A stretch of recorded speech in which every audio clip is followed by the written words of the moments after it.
Welcome to Whispering Loudly, the award-winning Workshop Whisperer podcast, as featured by Apple, with Rachel Evans, the #1 automotive business coach in the aftermarket.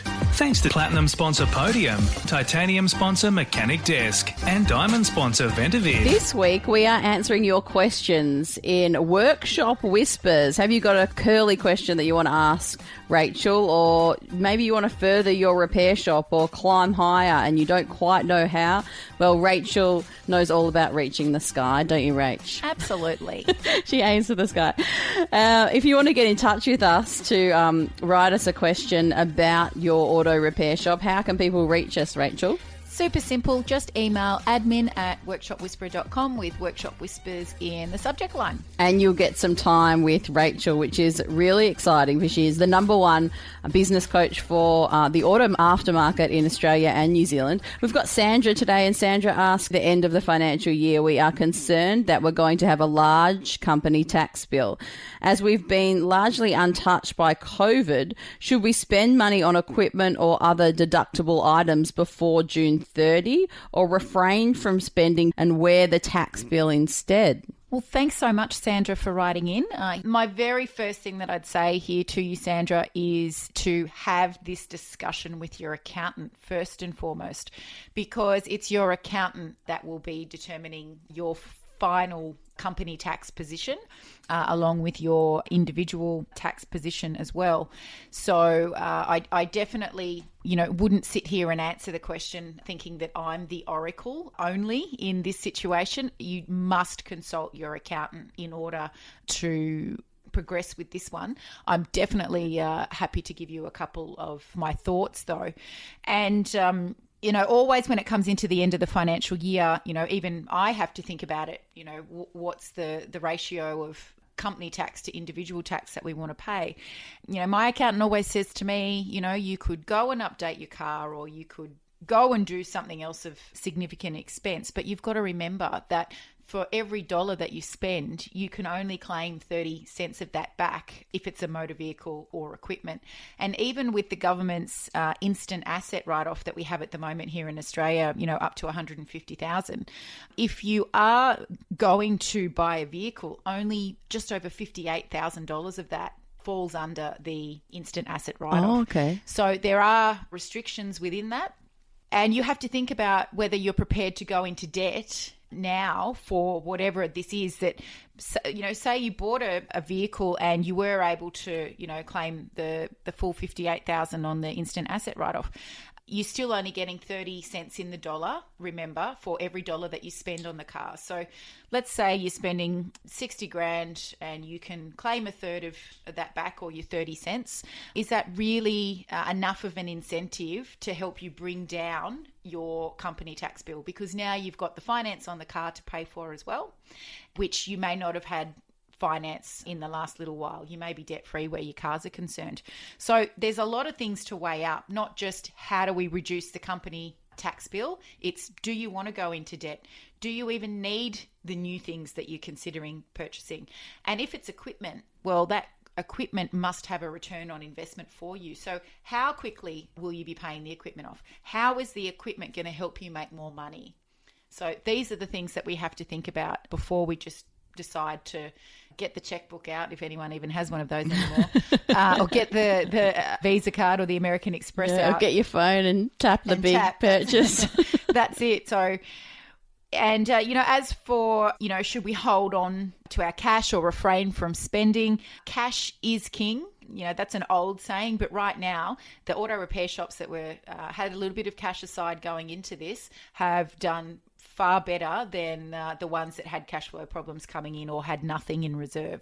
I honestly think the best answer here, Sandra, is to consult with your accountant, because they're familiar with your numbers, familiar with the amount that you're looking at paying for company tax, and they are the very best person to advise you here on what to do. Want to find out how the Workshop Whisperer team can put your auto repair shop on the path to business success?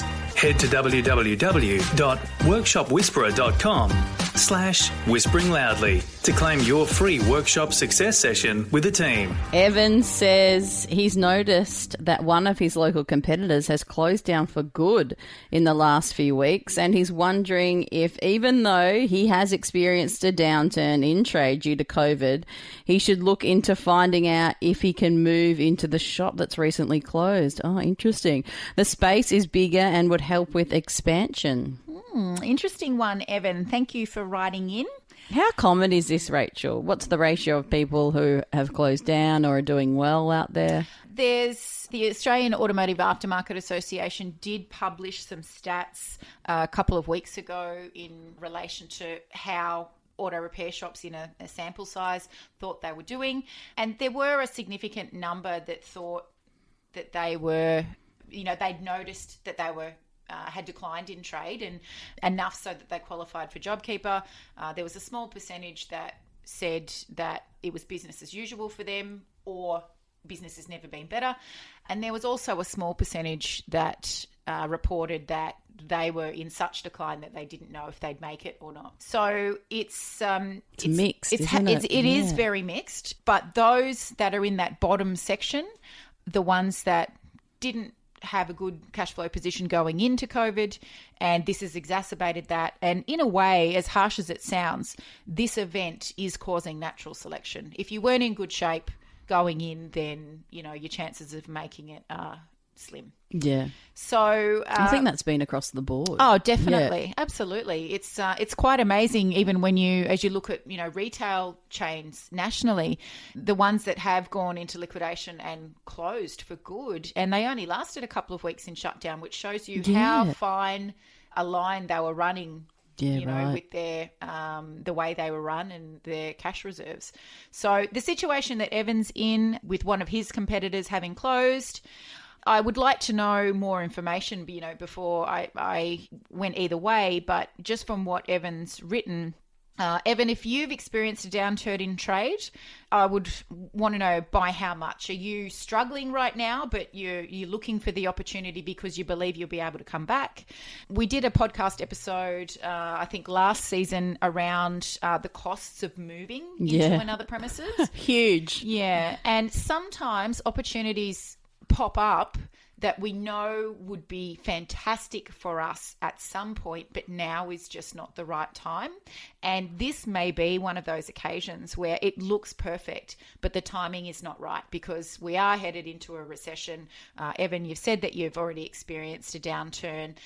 If you're more than 30% down and taking, the JobKeeper subsidy for your team, I wouldn't imagine that you've got cash reserves of, $50,000 upwards to do a move. Yeah. And that's what you have to factor in. No matter how great the opportunity is, if you can't actually afford it right now, you're going to put yourself under huge financial stress trying to move into that building.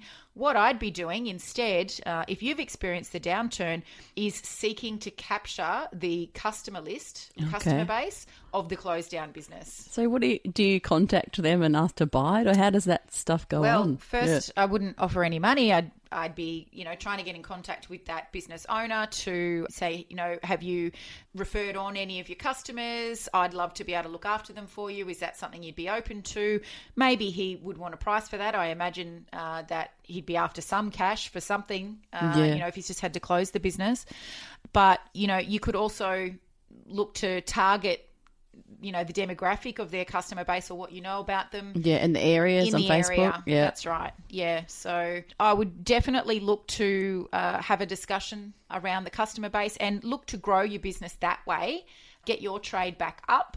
And, if it's the right option to move into that shop, then it'll still be there for you at the right time.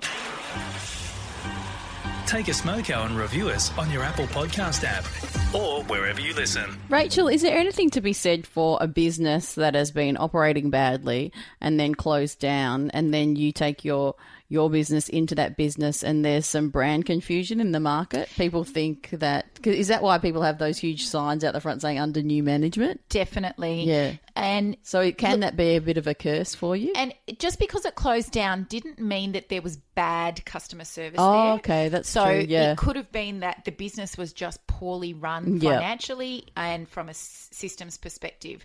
So, it could have been a more established business, or it could have been someone that had only been there for a couple of years, but they just couldn't get it together. Yeah. So whenever you move into another space where there was another business, whether you've taken it over or that business has closed down and you've started up, definitely let the public know that there's new management and a rebrand, just to put out of their minds if there was anything untoward going on with the previous ownership. Absolutely. Yeah, 100%. If you want to get in touch with Rachel, you can. Maybe you want to ask a question about your auto repair shop, or you're seeking to grow, or you're having some stumbling blocks towards growth. How can people get in touch? Just send us an email to admin@workshopwhisperer.com with Workshop Whispers in the subject line. Thank you so much for sharing your time with us this week. And please rate and review us on iTunes so Rachel can keep all of your questions answered all of the time. Thanks for listening to Whispering Loudly, the award-winning Workshop Whisperer podcast, as featured by Apple with Rachel Evans, the #1 automotive business coach in the aftermarket. Thanks to Platinum sponsor Podium, Titanium sponsor Mechanic Desk, and Diamond sponsor Ventavid.